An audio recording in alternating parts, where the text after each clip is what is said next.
Afternoon, VC. Dave here. So, Steven over at In the Bass Clef has brought me into the fold here in the 1500 series project and asked me to give my take on this particular record. It happens to be one in my collection. This is one of the jazz musicians that I immediately gravitated to when I got into jazz. Loved his sound, his tone on the instrument, and sought out as many of his records as I could right away, and was very lucky to find this particular copy of this record, and that is Blue Note 1541, and it's Lee Morgan Sextet. And yeah, this is a 1990 Japanese pressing on Toshiba EMI. The Japanese took very good care of how they made their records. Always have, always will. And it's a beautiful copy on the microgroove, 33 1/3 microgroove New York labels. So yeah. So yeah, Sextet, big lineup. And this album was composed and arranged by Benny Golson. There's 6 tracks. 5 of them, I think, are Benny Golson compositions, whereas the last track is an Owen Marshall composition. A fantastic lineup. Lee Morgan, of course, on trumpet. Hank Mobley on tenor sax. Kenny Rogers on the alto, and no, it's not the Gambler. Horace Silver on piano. Paul Chambers bass. And Charlie Persip rounds out the lineup on the drums. And there's 3 songs aside. And first off, this is probably the only record that I have that features Kenny Rogers. At the time, he was just a 19-year-old kid out of Philly. His whole future ahead of him. Really good player on the alto. I don't know much about him. I didn't look into him, but I'm wondering. I'm gonna have to dig in further now that I've listened to this record and see whatever came of him. But yeah, so a pretty diverse record for, kind of a straighter hard bop session from the mid-50s. Recorded in 56 in early December. But it wasn't released till the end of May in 57. He had this whole trio of records that Lee put out early in his career that all are kind of very similar to me, especially like Volume 3 that came out later that also composed and arranged by Benny Golson, so just with a different lineup. But this particular record, it's a good one. I hadn't listened to this in quite a while, so it was fun to go back and hear this.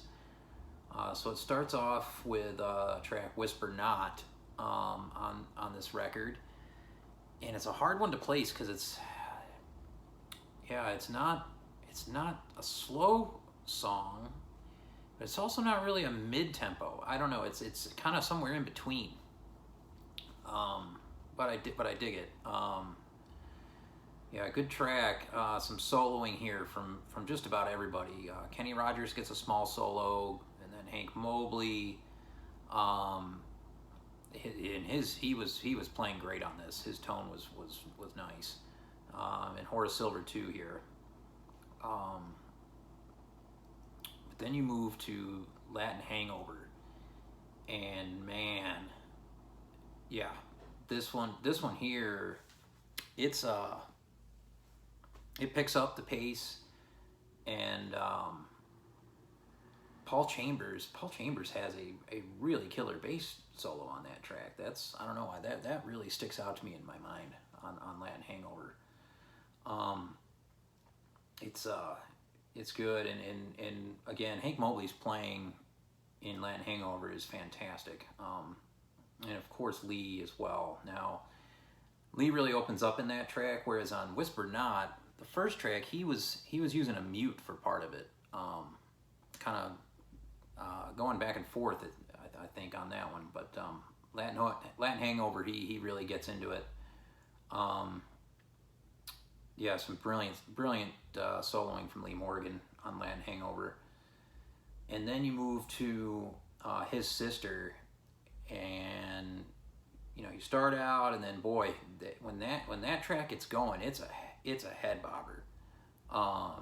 Everybody is really getting after it on His Sister, and I can just picture a big room dancing to that track. Real danceable number. Man, yeah, real groover. Great piano solo on that one that sticks out in my mind from Horace Silver. Yeah, His Sister. Yeah, and also there's a longer solo from Kenny Rogers here that really features his talents.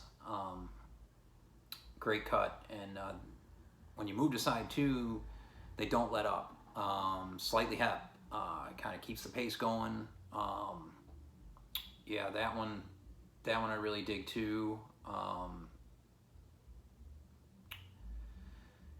Yeah, and then all of a sudden you slow way down. You move to Where Am I, and it's a ballad, and it's a song that really features Lee Morgan here. He's allowed to shine on that track. The whole band pretty much sits back and lets Lee take over there, and it's beautiful. His tone, it's what drew me to him. And it's a nice number. The last of the compositions from Benny Golson on this record. And then you move to Dee's Fink, and a complete change. I mean, it hits you. Just a funky Latin groove that kind of moves in and out.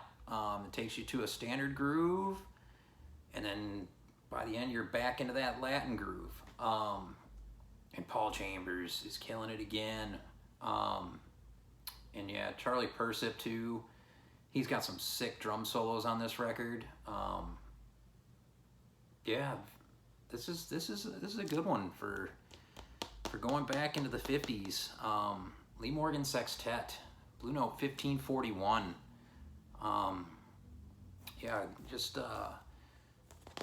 because it's composed and arranged, you know, it's one of those records you think where the players might get stuck in a rut, but they really don't. Everybody's allowed to shine on this record. It's not, you know, Lee Morgan's the headliner, but yeah, everybody gets their fill here. But you can see, just like the cover, you know, Lee being contemplative about his future. The future's bright, and yeah, this is a good one. Yeah. 1500 series, 1541. Hope everybody's well out there. Peace.